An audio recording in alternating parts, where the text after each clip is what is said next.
Kamaráti, kamarátky, prišiel som na trh, tu môj kamarát Damian ma naučí po rómsky a ja chcem povedať, má dobré borovnice, nechcem od neho kúpiť.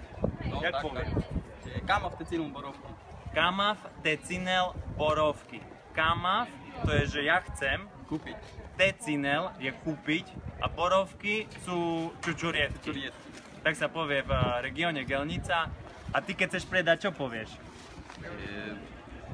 Predávam borovnice. A jak sa to povie? Chcem predať borovnice. Kamav tebikenel borovky. Kamav tebikenel borovky. Čiže ja ako zákazník kamav tecinel a on ako predávajúci je kamav tebikenel. Že chce predávať. Takže takto je. Teraz my sme sa dohodli za dobrú cenu a robíme biznis. Točíme love. Tak. Kamaráti, kamarátky, pozdravujem vás z Košic. Lačo Džives. Lačo Džives.